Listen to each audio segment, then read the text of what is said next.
हर हर महादेव। देवों के देव महादेव जी के चरण में प्रणाम करती हूँ, मेरा प्रणाम स्वीकार हो। माता गौरा पार्वती के चरण में प्रणाम करती हूँ, मेरा प्रणाम स्वीकार हो। गणपति ललनवा के चरण में प्रणाम करती हूँ, मेरा प्रणाम स्वीकार हो। सब देवी देवताओं के चरण में प्रणाम करती हूँ, मेरा प्रणाम स्वीकार हो। गुरु भाई बहन, मैं एक कथा सुनाने जा रही हूँ। इस कथा को पूरा सुनिए और रहस्य जानिए। आधी नहीं, आधी सुनने में शिव गुरु का अपमान होती है और पूरा सुनने में ज्ञान। इसलिए कथा को पूरा सुनिए और रहस्य जानिए। हर हर महादेव, घर घर महादेव। गुरु भाई बहन, एक भगवान की शिष्य थी। एक भगवान की शिष्य थी। उस शिष्या बहन को 4 पुत्र था और चारों पुत्र था तो उसके पति, उनका पुत्र छोटे छोटे थे और इस दुनिया से चल बसे उसका पति। बेचारी बिल्कुल अकेलापंती महसूस करने लगी। लेकिन 4 बच्चे के पोसने पालने के लिए उसे तो मेहनत बहुत ज्यादा करना पड़ा। वो बेचारी अपने बच्चे के परवरिश के लिए दुखरा मजूरी हर मुसीबतें झेली, लेकिन भगवान के भक्ति करना नहीं छोड़ी। भगवान के भक्ति करते रहती थी, भगवान के पूजा पाठ करते रहती थी। गुरु भाई बहना, एक पुत्र का विवाह हो गया। बेचारी बूढ़ी माता अपने पुत्र को शिष्या बहन शादी कर दी। बहू आ गई। जब बहू आ गई तो बेचारी उस शिष्या बहना जो थी क्या करती, बहू के भी काम में हाथ बटाती थी। और बेटे बड़े हो गए तो लोग कहते हैं जब बच्चे हो जाते हैं सियाने तो दुख हो जाते हैं वीरान, दूर हो जाते हैं। माता पिता का बोझ हल्का हो जाता है, बच्चे अपना सिर ऊपर बोझ ले लेते हैं। तो उसी प्रकार उस शिष्या बहना के भी थोड़ा सा कम मेहनत करना पड़ रहा था, क्योंकि धीरे धीरे उनका बच्चा बड़ा हो चुका था। तो बच्चे लोग भी काम करते थे तो उनका मदद मिल जाता था। अब गुरु भाई बहना, बड़ी बहू आ गई घर में तो घर के काज भी करने लगी। तो बेचारी शिष्या बहना जब मंदिर जाती तो थोड़ा ज्यादा वक्त दिया करती थी, ज्यादा भगवान से विनती करती थी और विनती करके अपना क्षमा प्रार्थना करती थी। किसी के यहाँ चर्चा रहता था तो वो भी बेचारी चली जाती थी। अब जब चर्चा होता था तो बहू से कहती, बहू 1 रुपया दे दो, प्रसादी ले लेंगे। 8 आना दे दो, प्रसादी ले लेंगे। प्रसादी लेकर चर्चा में थोड़ा लेकर जाएंगे तो अच्छा लगेगा, सब लोग कर लेकर आते हैं। बड़ी बहू दे दिया करती थी। गुरु भाई बहना, धीरे धीरे समय आने पर बेचारी शिष्या बहन का दूसरा बहू भी आ गई। दूसरा बहू भी आ गई तो बेचारी पूजा करवे करती थी, करते रह गई। तीसरा बहू आ गई, चौथा बहू भी आ गई। जब चौथा बहू आ गई तो बेचारी शिष्या बहन को बहू जो थी भोजन देने गई। तो भोजन में 5 रोटी डाल दी, 5 रोटी दे दी। तो ये बेचारी बूढ़ी माता क्या करती थी, कितना हूं उसके पास गरीबी था, कितना हूं गरीबी था, लेकिन बेचारी क्या करती थी कि थोड़ा सा भोजन दान किया करती थी। कुछ भोजन ब्राह्मण को दिया करती थी, कुछ गौ को खिला देती थी, कुछ छोटी बच्ची कन्या को भी दे दिया करती थी, कुछ भोजन कुत्ता को भी दे दिया करती थी। तो गुरु भाई बहना 2 रोटी में सबका बंटवारा कर दी और 3 रोटी इसके पास बच गया। जब 3 रोटी बच गया तो बेचारी भोजन कर ली। अब छोटी बहू जी थी, उसका नजर लग गया। नजर लग गया कि अरे ये बुढ़िया कैसी है, इसको 5 रोटी भोजन में दिए तो 3 रोटी खाकर 2 रोटी दान कर दी। कल के दिन जाके वो जो हरामी बहू थी अपने बड़ी जेठानी के पास जाती है और कहती है, दीदी मुझसे रहा नहीं जा रहा है, सहा नहीं जा रहा है, ये बुढ़िया को खाना दिए हम 5 रोटी, 2 रोटी दान कर दी, रोटी 3 ही खाई। क्या पहले भी ऐसी किया करती थी? बड़ी बहू कहती है, हाँ इनका यही आदत है। अरे अभी तू देखी है क्या, ये पूजा करने जाते हैं मंदिर तो 2 घंटा बिताते हैं, आते हैं तो भगवान से दया मांगते हैं, उसमें भी 1 घंटा बिता देते हैं। किसी की यहाँ चर्चा होता है तो पूरा दिन बिता दिया करती है। मैं तो तंग आ चुकी हूं, करूं तो क्या करूं। जब गुरु भाई बहना छोटी बहू ऐसा सुनी तो दूसरा दिन क्या की कि 1 रोटी उनका भोजन कम कर दी, 4 ही रोटी भोजन दी। अब 4 रोटी में भी बूढ़ी माता 2 रोटी दान कर दी, 2 रोटी दान कर दी और 2 रोटी में भोजन की। फिर वो जो छोटी बहू थी पूरा गुस्से में हो गई, पूरा गुस्से में हो गई और कहने लगी, मुझसे देखा रहा नहीं जा रहा है, मैं करूं तो क्या करूं। गुरु भाई बहना उनका जो 4 बेटे थे वो 4 बेटे चले जाते थे घर से बाहर कमाने को लिए, कोई ना कोई काम ढूंढकर काम करते थे, 2 पैसे कमाकर प्रतिदिन घर में लाते थे। तो बेचारा बेटे तो चल गए थे घर छोड़कर कमाने। अब दूसरा दिन बहू 4 रोटी दी, तीसरा दिन 2 ही रोटी दी। जब 2 रोटी भोजन मिला तो बेचारी बुढ़िया ने क्या किया कि 1 रोटी में 1/4 भाग करके और दान कर दी और 1 रोटी भोजन करी। जब 1 रोटी भोजन की तो फिर भी कहती है कि अरे 2 रोटी दिए, उसको बाद भी 1 रोटी भोजन करके और 1 रोटी दान कर दी। अच्छा कोई बात नहीं, कल पता चलेगा, कल बताएंगे। गुरु भाई बहना दूसरा दिन 1 ही रोटी दी।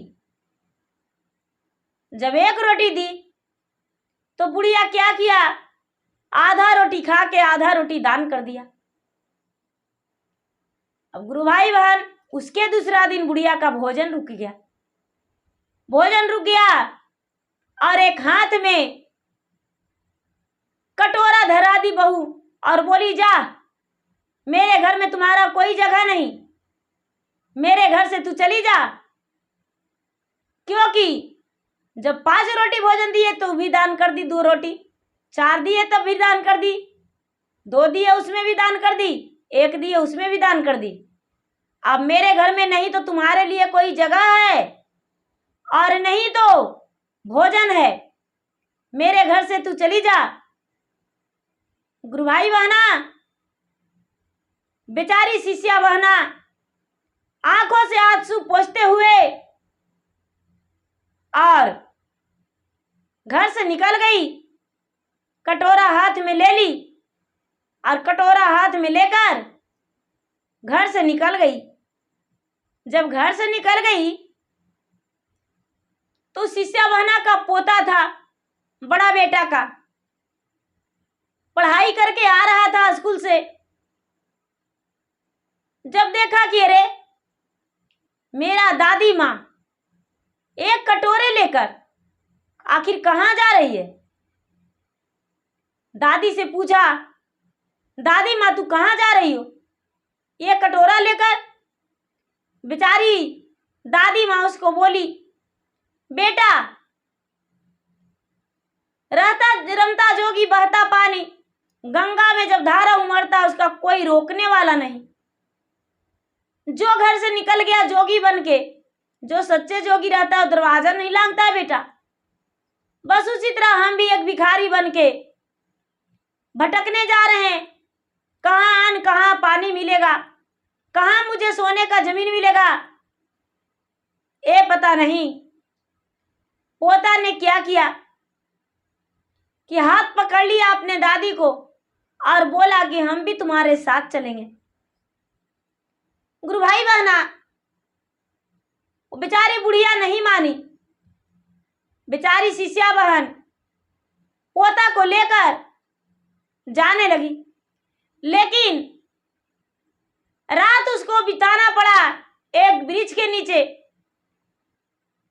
एक वृक्ष के नीचे बिताना पड़ा। और जब भूखी अपने थी और भूखा पोता रह गया तो गुरु भाई बहना बुढ़िया का हृदय कांपने लगा। बुढ़िया का आंखों से आंसू झरझर झरझर गिरने लगा। बुढ़िया बेचारी वृक्ष के नीचे बैठकर रोने लगी और भगवान को प्रार्थना करने लगी।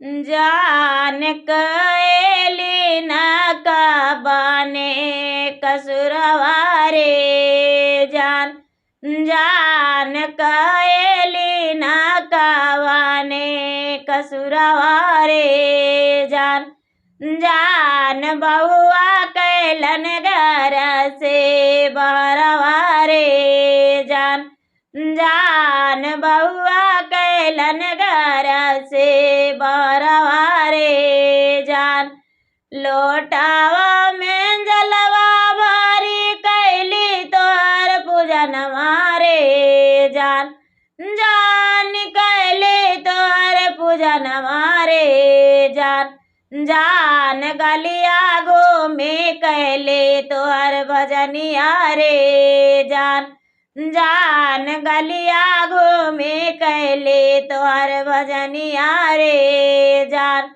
जान काहे शिव गुरु हमरा बेसरवला रे जान, जान काहे शिव गुरु हमरा बेसरवला रे जान।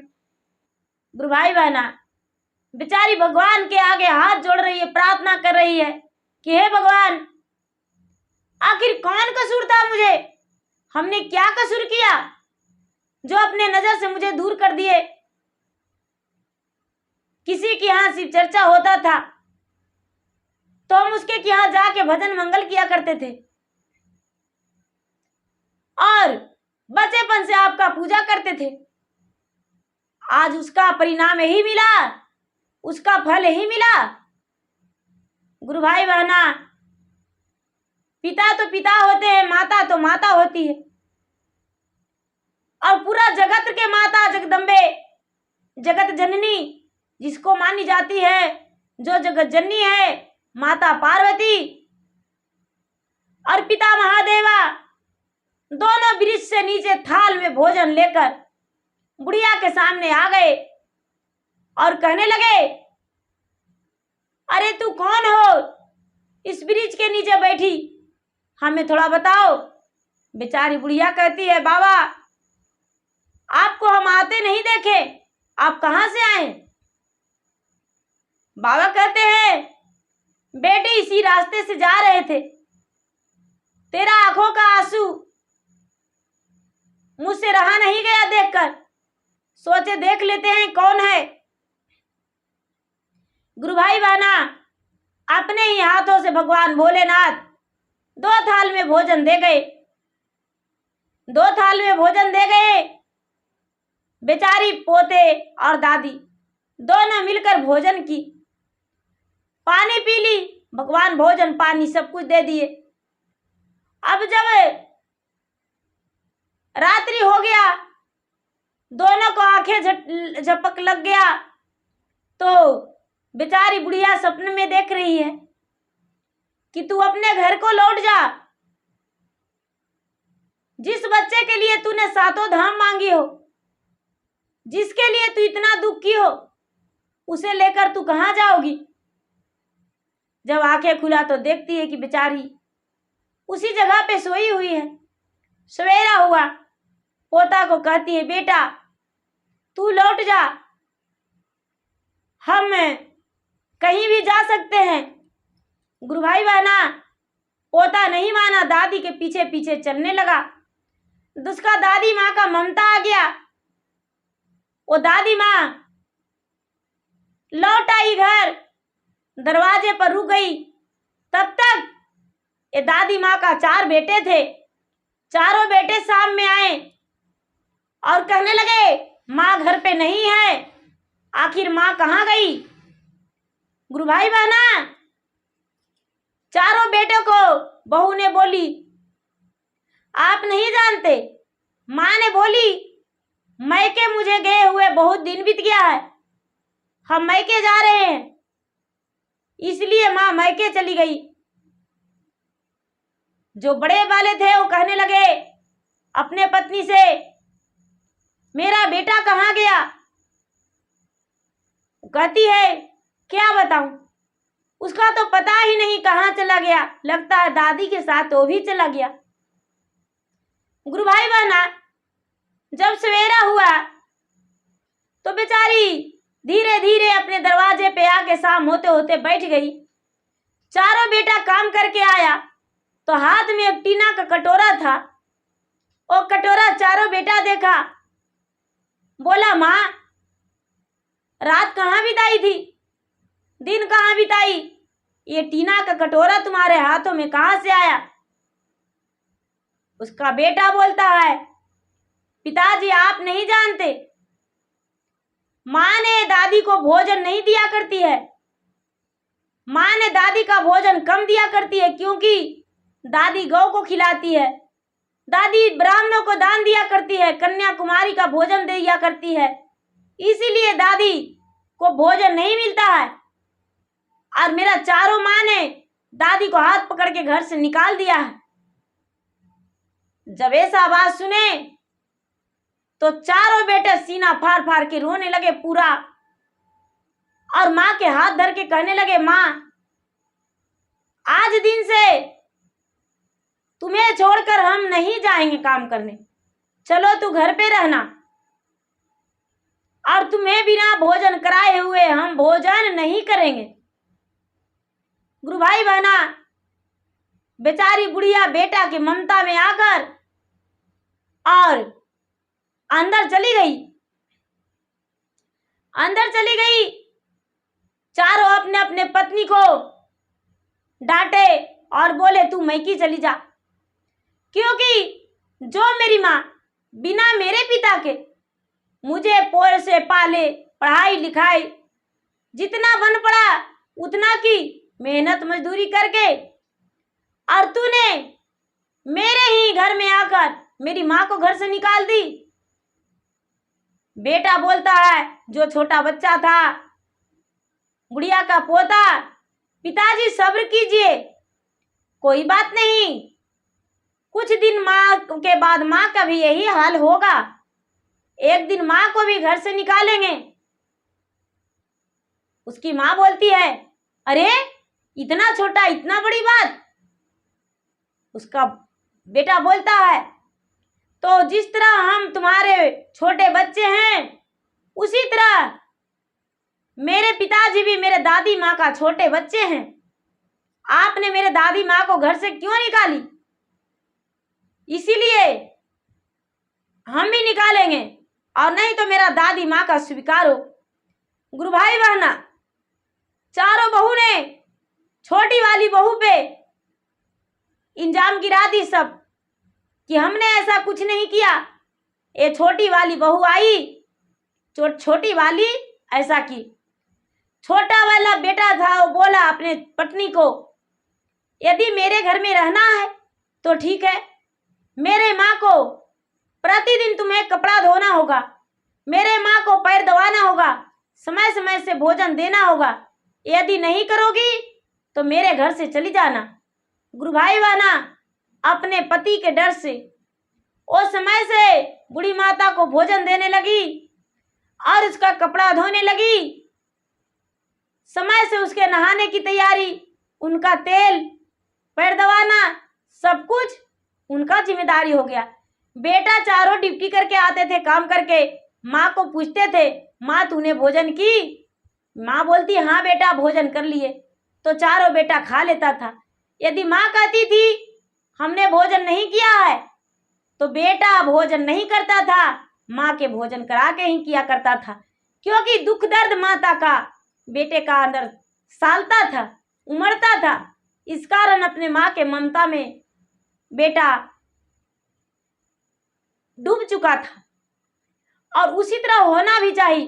कोई भी माँ का पुत्र हो, माँ के लिए ममता जरूरी होना चाहिए। माँ के प्यार के आगे कितनो बड़ा भोजन मिठाई हो फीका पड़ जाता है गुरु भाई बहन। माँ के प्यार में सारा मिठाई है, माँ के प्यार में अमृत है, माँ के आशीर्वाद से बड़ा कुछ नहीं है। तो गुरु भाई बहना, मेरा वीडियो अच्छा लगे तो इसे लाइक कीजिए, शेयर कीजिए, सब्सक्राइब कीजिए। और मैं इंस्टाग्राम पे भी हूँ, मैं फेसबुक पर भी हूँ। मेरा फेसबुक पे लाइक कीजिए, फॉलो कीजिए। धन्यवाद। हर हर महादेव, घर घर महादेव।